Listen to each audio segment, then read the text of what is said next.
여러분 안녕하십니까? 시사진단 시작하겠습니다. 윤석열 대통령은 지난달 출퇴근 30분 시대 교통격차 해소를 주제로 열린 6번째 민생토론회에서 전국 4개 도시권의 광역교통망을 조성할 계획이라고 밝혔습니다.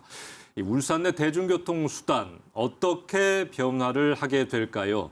우리 일상에 가장 밀접하게 닿아 있는 이 교통, 여러분께서도 더 편리한 선택지가 늘어나길 기대하고 계실 텐데요. 자, 오늘 시사 진단은 울산의 교통망 현황과 함께 미래에는 어떤 변화가 있을지 한번 알아보는 시간 마련해 봤습니다. 박순천 울산시 교통항공정책특별보좌관 그리고 울산연구원 김승길 박사 두 분과 함께하겠습니다. 어서 오십시오. 반갑습니다. 예, 반갑습니다. 안녕하세요. 자, 오늘 울산 교통 이야기를 좀 나누기 위해서 전문가 두 분을 모셨습니다. 일단 부울경 광역철도, 동남권 순환철도, 이 성패를 가를 용역 결과가 곧 나옵니다. 6월에 나올 예정인데요. 이게 잘만 이루어진다면 저희가 꾸준히 이야기했던 부울경 1시간대 생활권, 이게 정말 가능해질 것 같은데 두 분의 어떻게 좀 보시는지 전반적인 의견 좀 듣고 싶습니다. 먼저 박수천 특보님. 예. 지난 2021년에 국토부에서 시행한 제4차 국가철도망 구축 계획에 따르면 예. 우리 울산이 관련돼 있는 것은 울산, 양산, 부산까지 연결하는 광역철도와 그다음 울산을 거쳐서 양산에서 또 김해, 진영까지 가는 그런 광역철도망 2개가 연관이 되어 있습니다. 예, 이 2개가 동남권 모두 순환광역철도죠. 동남권 순환광역철도입니다. 예. 그 첫 번째 것은 결국 이번 6월이면 그 사전 예비 타당성 조사가 끝나기 때문에 예비 타당성 조사는 기재부에서 하는 것으로 이게 끝나고 비시가 어느 정도 나오느냐에 따라서 사업을 시행하느냐 마느냐 하는 것들을 결정하게 되는 단계고요. 지금 진영까지 가는 이런 동남권 동남권 순환광역철도. 순환광역철도는 아직 사전 타당성 조사 용역 중이기 때문에 이게 끝나고 나서 가능성이 있다고 한다면 예비 타당성 조사로 들어가게 되는 겁니다. 예. 그것도 이번 6월이면 결론이 나오기 때문에 그 나오는 것에 따라서 우리 시에서는 관련 지자체와 협의해서 잘 진행해 나가는 것이 좋을 것으로 보여집니다. 어쨌든 시민들 많은 관심 가지고 계시고 전망도 일단 좀 밝게 보는 것 같은데 좀 어떻게 보고 계십니까? 예, 박사님은? 박 특보님께서 말씀하셨듯이 울산하고 부산, 그리고 경남과 연결하는 2개 광역철도망 사업들이 이제 추진되고 있습니다. 예. 그 부산, 양산, 울산 광역철도 같은 경우는 부산 노포에서부터 양산, 웅산, 그다음에 KTX 울산역까지 연계된 노선인데요. 앞서 말씀해 주셨듯이 그 한국개발연구원 KDI에서 예. 예비 타당성 조사가 진행되고 있고요. 동남권 순환광역철도는 김해 진영에서 양산 북정, 그다음에 KTX 울산역까지 연계된 노선인데요. 현재 국가철도공단에서 사전 타당성 조사가 진행되고 있습니다. 그래서 올 하반기 정도에는 예비 타당성 조사를 신청하지 않을까라는 생각이 들고요. 이들 사업이 순조롭게 추진된다면요, 이제 부울경 주요 도시에 시간적, 공간적으로 압축을 해가지고 1시간대 생활권 형성이 가능해질 걸로 생각이 됩니다. 예. 이를 통하면은 저희가 현재 추진하고 있는 부산, 울산 초광역 경제동맹 구축에 탄력이 붙지 않을까라는 생각을 하게 됩니다. 맞아요. 이 네. 지방시대 선도위를 위해서도 반드시 좀 필요한 사업들인 것 같고 울산 교통 현황 또 한번 짚어보죠. 지난해 10월에 신복 로터리를 신복 교차로로, 그러니까 평면 교차로로 이제 개편을 했습니다. 처음엔 좀 혼란이 있었는데 저도 가봤는데 좀 어렵더라고요. 보통 다니던 길이 아니니까. 지금 어떤 효과를 좀 보고 있는지. 예. 신복 노타리는 울산 고속도로 들어오는 울산의 첫 얼굴인 관문이지 않습니까? 예. 그리고 주요 교통 결절점 중에 하나의 역할을 해왔습니다. 그런데 기존에 대형 노타리가 있다 보니까 대형 노타리가 가지고 있는 구조적인 문제점들이 몇 가지가 있습니다. 예. 이제 잦은 차선 변경으로 인한 크고 작은 교통사고가 좀 잦았고요. 그다음에 해전교차로에서부터 일부 이격되어서 횡단보도가 설치되어 있었습니다. 그래서 횡단보도를 이용하는 보행자가 우회 거리가 가다해서 보행 불편을 좀 겪었던 실정이었거든요. 그런데 이를 이제 평면교차로로 개선을 했지 않습니까? 그래서 기존에 일어났던 교통사고도 좀 저감할 수 있는 방안이 되었고요. 예. 기존에 이제 통행 속도가 약간 이제 낮은 상태에서 평면 교차로 전환한 후에는 기존 각 접근로에 가로 통행 속도가 증가 한 상황이라고 말씀드릴 거 있고요. 그다음에 교차로와 인접해서 예. 횡단보도가 설치되어 있기 때문에 보행자의 이동 편의가 항상 많은 향상이 되었습니다. 예. 따라서 이런 보행 인구가 늘어나다 보면 유동 인구가 많아지지 않겠습니까? 그러면 주변 상권 활성화에도 큰 기대가 되지 않겠냐는 예. 생각을 하게 됩니다. 어쨌든 네. 여러 가지 좀 긍정적인 효과들이 예. 있다. 자, 그러면 지금 남아 있는 울산의 로터리들 있습니다. 뭐 공업탑 로터리라든지 태화 로터리라든지 이런 게 전부 앞으로 평면 교차로로 바뀔 예정입니까? 어떻습니까? 아직 예. 계획 중에 있긴 한데 예. 62년도 울산이 공업 도시로 지정되면서 그 기념으로 만들어진 상징물 공업탑 로터리 같은 경우는 67년도에 접어들어서 드디어 그 로터리 체계로 구성이 되었다가 예. 2020년에 접어들어 도저히 울산시의 도시 팽창 속도라든가 교통량 증가를 감당을 못하다 보니까 거기다가 현재 신호 체계를 집어넣어놨거든요. 예. 이것조차도 이제는 로터리 체계가 아니라 평면화하자라는 이런 의견이 좀 지배적으로 많이 등단을 하고 있습니다. 사고도 많이 일어난다고 하더라고요. 그렇습니다. 거기서 예. 근데 거기에 비해서 우리 태화 로터리 같은 경우는 상대적으로 조금 적은 교통량과 또 사고 발발 건수로 인해서 예. 똑같이 그렇게 검토하기보다는 그 인근에 있는 상습 정체구역인 태화로 사거리 한 400여 미터 정도 떨어진 것으로 보이는데 거기랑 엮어서 좀 교통 영향 평가를 제대로 하는 게 좋을 것 같다 이래 생각을 하고 있습니다. 예, 공업탑 로터리는 뭐 이따가 저 트램 이야기도 하겠습니다만 그 맞습니다. 지나는 노선이기 때문에 그렇습니다. 검토를 예, 예. 할 예정이다라고 이야기를 하셨네요. 예. 동해선 광역전철요 개통 3년째를 맞았습니다. 이 많은 분들이 울산으로 들어오는 어떤 마중물이 될까 좀 기대를 하셨는데 실제 좀 어떻게 됐는지 관광객들이 많이 유입이 됐습니까? 이게 이제 예. 두 가지 측면에서 말씀을 드려야 될 것 같은데요. 동해선 광역철은 2021년 12월 달에 이제 개통이 된 상황인데요. 예. 이제 인구 측면에서 잠시 말씀을 드리면 이제 인구의 어떤 그 광역 전철이 생김으로써 인구가 어떤 대도시 인근의 대도시 부산으로 빠져나갈 예, 걸로 뭐 빨대효과 이야기 많이 나왔었죠. 빠져나가는 거 아니냐. 빠져나가는 게 아니냐는 우려들은 있었지만 인구 유출은 좀 미미했다고 아하. 이게 볼 수 있고요. 그렇지만 울산으로 유입되는 예. 관광객 수는 상당했다. 상당했다. 그래서 지역 관광 활성화에 많은 도움이 되지 않았겠느냐라는 생각을 하고 있고요. 다만 이 인구 유출이라든지 관광객 유입이 동해선 광역전철 개통만의 효과인지는 예. 아닌 것 같고요. 여러 가지 복합적 요인이 아니겠느냐라는 생각을 합니다. 그래서 중장기적인 측면에서 이걸 지속적으로 좀 모니터링을 해서 지역에 미치는 영향이 어떻게 되는지를 저희가 한번 연구해 볼 필요가 있을 것 같습니다. 아니 근데 박사님 태화강역 딱 내리면 예. 뭐가 없어요. 그리고 예. 내가 뭘 타고 어디로 가야 할지 예.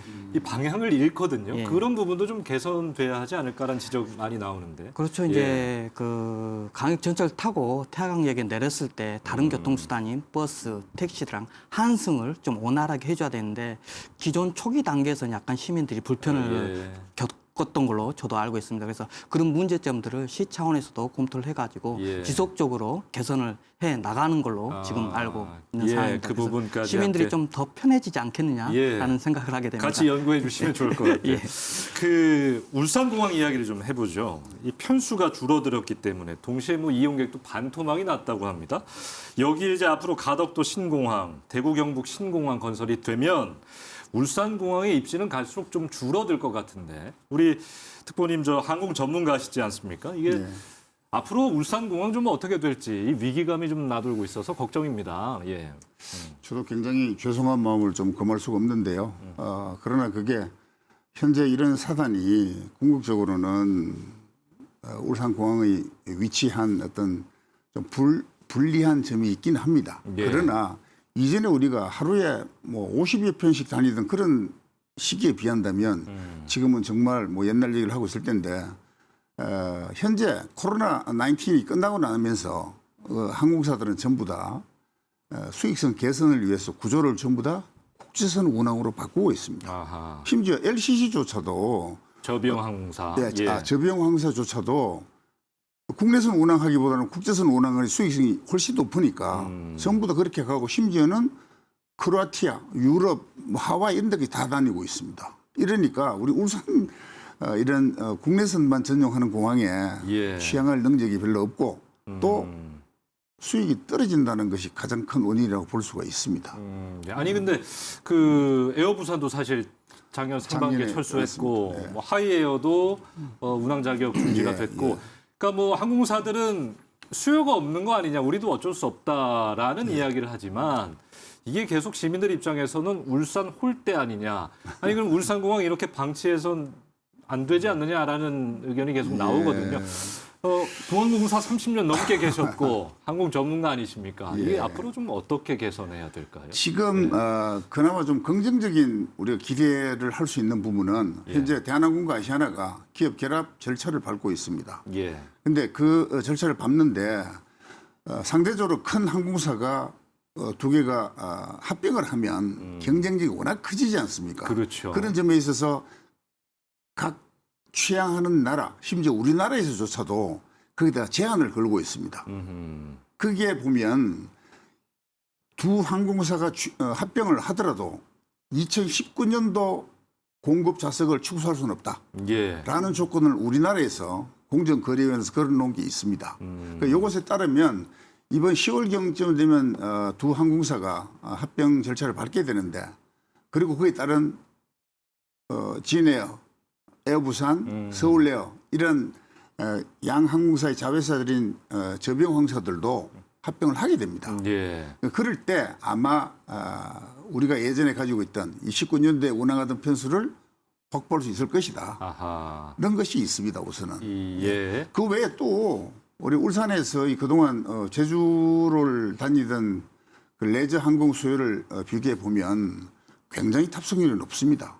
그런 점에서 볼 때 26년에 나오는 울릉도 공항에 있어서 그런 소형 항공사를 우리 울산에서 유치해서 울산 울릉도를 다니게 될 경우 또 조금은 긍정적으로 우리가 기대해 볼 만한 점이라고 할 수 있습니다. 아니 아까 우리 특보님 잠깐 이야기하시던데 네. 우리 왜 맨날 에어부산 타고 뭐 제주에 타고 에어 울산 있으면 좋은 거 아닌가 뭐 그런 이야기 예. 살짝 들으면 그건 어떤 내용이에요? 이게 이런 코로나 위기가 오기 전에 2013년도에 사실은 그런 용역을 한 적이 있습니다. 아 실제로 했습니까? 울산 에어를 만들자라고 울산시와 상공회의소 그리고 관련 현대중공업, SK, 예. 자동차는 그때 아직 접촉은 안 왔습니다. 참여해서 매월 회의를 하면서까지 해서 용역 결과가 나왔는데 해도 된다. 나왔는데 그 후에 항공 여건이 조금 나빠지면서 펜딩 시키고 있는 중이었거든요. 그런데 만약 코로나 기간 중에 만약 에어울산이 또는 울산에어가 존재했었더라면 지금쯤이면 에어울산은 굉장히 크게 발전하지 않았을까 아하. 이렇게 볼 수도 있습니다. 예. 앞으로는 그런 방향으로 가도 되겠다라는 이야기신가요? 그런데 지금 우리나라가 항공사가 11개입니다. 예. 세계 어디랑 비교해도 가장 많습니다. 아. 그런 점에서 볼 때 새로이 항공사를 하나 설립하는 것보다는 중장기적으로 검토해야 될 과제 하나가 예. 기존에 있는 견실한 항공사의 지분을 일정 부분 우리가 보유를 함으로 해서 울산을 기종점으로 하는 항공 노선을 개설하는 것도 맨날 어느 입장에서 당하기만 해왔던 항공편 감소한다, 철수한다는 네. 것을 버틸 수 있지 않느냐 하나의 어떤 방법으로 모색해 볼 만합니다. 자, 이렇게 울산공항 운행 편수 뭐 감소하고 또 KTX 여기 멀어요. 시내에서도 한 30분 가야 합니다. 또 동북구 주민들은 더 시간을 쓰셔야 하는데 그렇기 때문에 태화강력 KTX 유치에 좀 힘이 실리고 있습니다. 하지만 동시에 이게 서부 지역 침체를 또 부추긴다 이런 의견도 있고 우리 박사님 좀 어떤 생각 갖고 계신지 궁금한데요. 이제 2025년경이면 중앙선의 KTX 이음이 지금 현재 운행 중인데요. 그 노선이 동해선과 연계돼서 아마 부산 부전역까지 청량에서 부산 부전역까지 아마 운행될 예정에 있습니다. 예. 그런데 이제 지역 주민들이나 여러 이제 그 미디어에서 통해 보면 이게 서부권에 있는 KTX 울산역에 어떤 침체가 가속화되는 거 아니냐는 우려들이 있거든요. 근데 이걸 잘 좀 생각을 해봐야 될 게 KTX 울산역 같은 경우는 고속열차가 이게 다니고 있지 않습니까? 운행 횟수가 일일 한 120회 정도 네. 되거든요. 그런데 이제 중앙선과 동해선이 연계돼서 KTX 이음이 운행할 예정인 구간을 보면 지금 현재 청량에서 안동까지 이 주말에는 한 18회, 평일에는 16회 정도 운영이 되고 있습니다. 그래서 아마 그 복선 전철화 사업이 다 끝나고 나서 KTX 이음이 운행될 예. 그 시기를 보면 이게 KTX 울산역만큼 운행 횟수가 많을 것인가라는 이제 생각이 드는데요. 그 이유는 뭐 화물 열차도 다니고 그렇죠. 뭐 다른 열차도 예, 다니니까. 일반 열차도 다니고 화물 예. 열차도 다니기 때문에 그래서 운행 횟수가 그만큼은 되지 않을 것이다.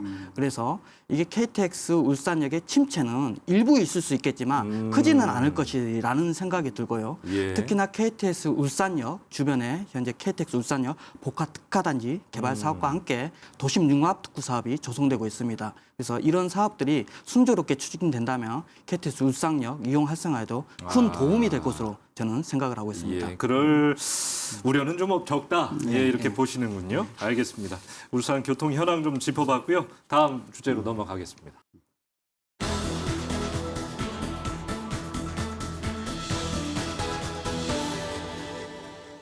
자, 오늘 시사진단은 박순찬 울산시 교통항공정책특별보좌관 또 김성길 울산연구원 박사 두 분과 함께하고 있습니다. 지금부터는요, 이제 미래 얘기를 좀 해볼게요. 울산교통 좀 어떻게 바뀔 것인가.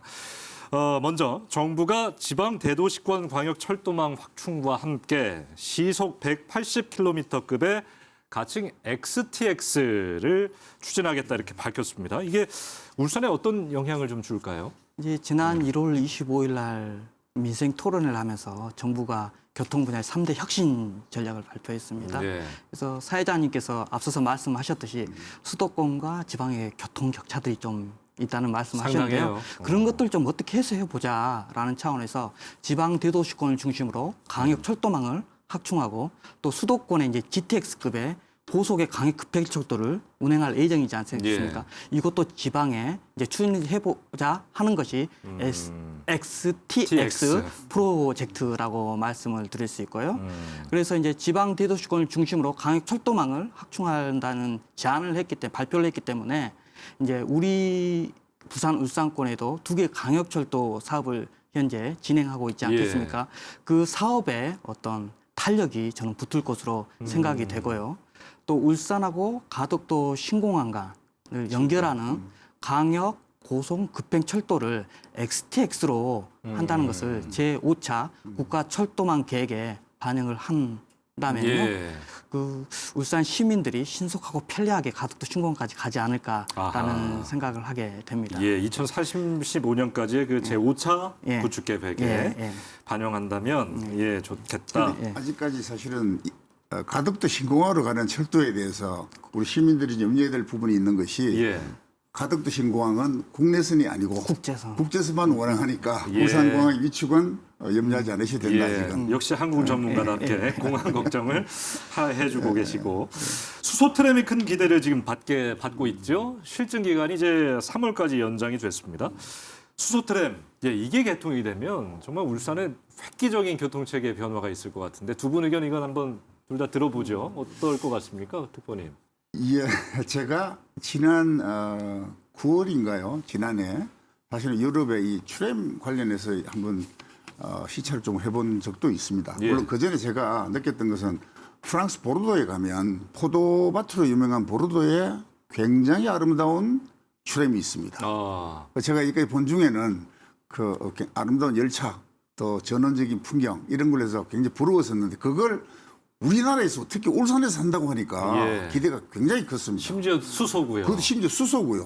근데 특히나 요즘 그 트램은 예전에 전차처럼 공중에 전선을 깔아놓고 연기를 다니던 뭐 그런 트램이 아니라 완벽하게 100% 그런 공중 가선이 없습니다. 그런 식으로 다니니까 대규모 한 번에 수송할 수 있는 어떤 그런 특장이 있지 않느냐 굉장히 기대가 됩니다. 너무 좋은 일인데 지금 울산의 유일한 대중교통이라 할 수 있는 버스, 뭐 적자 경영 문제도 있고 여러 가지 좀 운영에 경영에 문제가 있지 않습니까? 트램도 비슷한 문제를 겪을 수 있다. 미리 걱정하시는 분들도 계세요. 예. 근데 도시 팽창에 따라서 새로운 교통수단의 도입이 굉장히 필요하다고 본다면 그렇다면 승용차나 이런 것보다는 아무래도 대기 오염을 줄일 수 있고 한 대중교통수단을 도입하는 게 훨씬 더 낫다.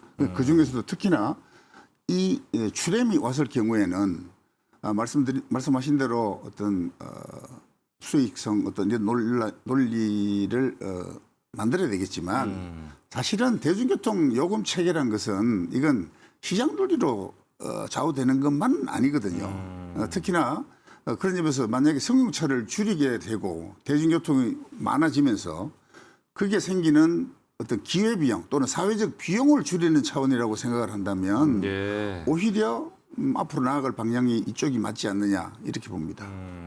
그 우리 시청자분들의 의견을 제가 좀 대변하자면 이런 생각 가지고 계신 분들 계실 거예요. 아니 대중교통 체계를 편하게만 만들어 봐라. 내가 자가용을 이용하느냐라고 하실 텐데, 그러니까 승용차 자가용 이용을 좀 줄이려고 하는 어떤 교통 체계의 변화 뭐 이런 것들도 함께 노력을 해야 이게 인식도 개선되고 할 것 같거든요. 예, 그 사회자님께서 말씀하신 것처럼 예. 대중교통 수단을 공급하는 것도 중요하지만 승용차 이용자가 대중교통 수단으로 전환을 하기 위한 이제 교통 수요 관리 정책들이 좀 동반돼야 되거든요. 그렇죠. 그러한 이제 교통 수요 관리 프로그램에는 주차 요금 인상이라든지 뭐 승용차 요일제라든지 교통 유발 부담금 제도 같은 것도 병행해서 저희가 좀 함께 추진해 나가야지 트램 예. 이용 활성화뿐만 아니라 시내버스를 포함한 대중교통 이용 활성화에 큰 도움이 되지 않을까라는 생각이 듭니다. 예. 2029년에 이제 개통 예정이죠. 예. 1호선이. 예. 만약 이거 되면 시내버스 지금보다 좀 상황이 더 어려워지는 거 아닙니까? 뭐 대안이 혹시 있나요? 이제 그런 예. 이제 우려들을 하시는 분들도 계시는 것 같은데요.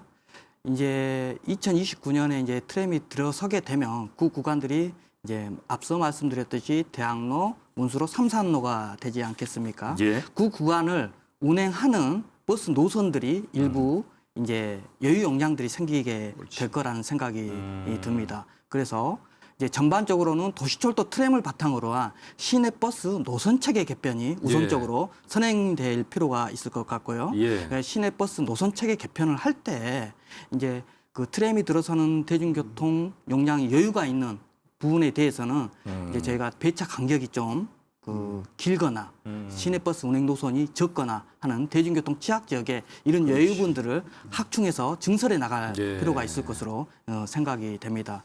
또 한 가지 말씀을 드리면 이제 트램이 들어섰을 때 시내버스와 환승을 할 때 개별 요금을 부과하게 되면 대중교통 이용 요금이 비싸지게 되지 예. 않겠습니까? 그러니까 시민들의 대중교통 이용 비용, 그러니까 대중교통 이용 비용 절감 차원에서 도시철도와 버스가 환승할 수 있는 요금 체계도 도입을 좀 검토할 필요가 있을 것 같습니다. 당연히 해야 하는 부분 같은 생각 들고 그 방금 말씀하셨는데요. 시내버스 노선 체계 개편 이거 예. 계속 주민 의견 수렴하고 계신 걸로 알고 있는데 이게 언제부터 그렇습니다. 전면 전년도 시행됩니까? 11월 달에 예. 군 주민 설명회를 개최한 바가 있고요. 예. 거기에 수렴된 의견들이나 또는 이런 것을 제대로 분석을 하고 올 4월까지 계속적으로 의견을 받아서 네. 그걸 전문가에 넣어서 검토 분석을 해서 제대로 반영할 수 있도록 그렇게 하고 있습니다. 예. 그 아까 동해선 광역전철 뭐 다른 도시로 인근 도시로 빠져나가는 빨대 효과는 없었다라고 말씀하셨는데 이게 지속적으로 좀 관리해야 되거든요.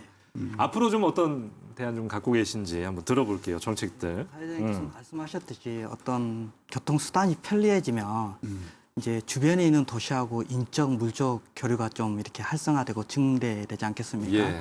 그 과정 중에 이제 빨대 현상을 우려하는 말씀들을 많이 하시는데요. 이제 실증적인 연구 결과들을 보면 빨대 현상은 뭐 지나친 기후가 아닌가라는 연구 결과들도 있습니다. 저희 지역의 어떤 사정을 한번 말씀드리면요.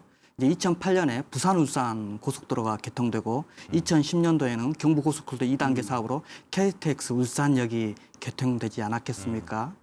그런데 이제 이러한 교통수단이 편리해짐으로써 주변 도시로 인구가 유출될 가능 우려들도 있었습니다. 그런데 2015년까지는 인구가 증가했다는 것입니다. 예. 그런데 2015년도에 조선해양산업의 경기 침체가 와서 제가 지속적으로 인구가 감소를 했던 사례를 보면 이건 꼭 교통만의 영향이 아니라 일자리와 같은 경제 여건 변화에 따라서 빨대 효과가 많이 발생하는 게 아닌가라는 생각이 드는데요. 그래도 일부 이제 빨대 효과가 발생할 수 있기 때문에 지역 내에 좋은 일자리를 공급하는 정책이라든지 시민들이 살기 좋고 놀기 좋은 놀잼 도시 같은 그러한 정책들을 펼쳐나가서 정주 인구뿐만 아니라 유동 인구를 늘릴 수 있는 정책들을 앞으로 좀 펼쳐 나가는 게 좋을 것 같습니다. 그렇죠. 당연히 뭐 오늘 교통 이야기 한정해서 하고 있지만 이건 뭐 일자리 경제, 그렇습니다. 정주 여건 경쟁 아니겠습니까? 예. 동시에 좀 개선해야 될 문제인 것 같고 이제 마무리를 할 시간입니다.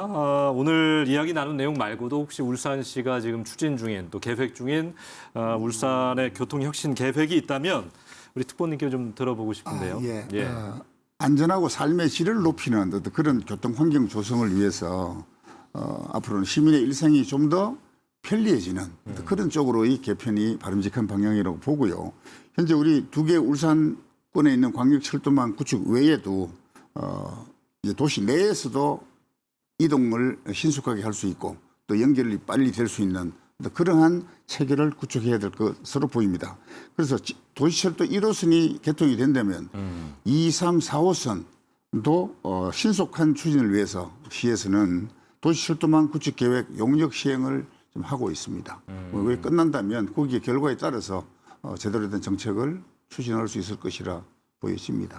예, 알겠습니다. 오늘 시사진단 박순찬 울산시 특보님, 김성길 울산연구원 박사 두 분과 함께했습니다. 오늘 고맙습니다. 예, 감사합니다. 자, 특광역시 가운데 유일하게 지하철이 없는 도시였던 울산의 교통체계 변화에 바람이 불고 있습니다. 참 반가운 일이죠. 그동안 대한민국의 교통체계가 수도권 중심으로 발전되어 온 만큼 지금부터는 이 수도권과 지방의 교통격차 해소 방안을 고민해야 할 때입니다. 전철, 공항, 트램, 버스 등 더 역동적으로 움직일 울산의 미래 기대해 보겠습니다. 시사진단 여기서 마칩니다. 고맙습니다.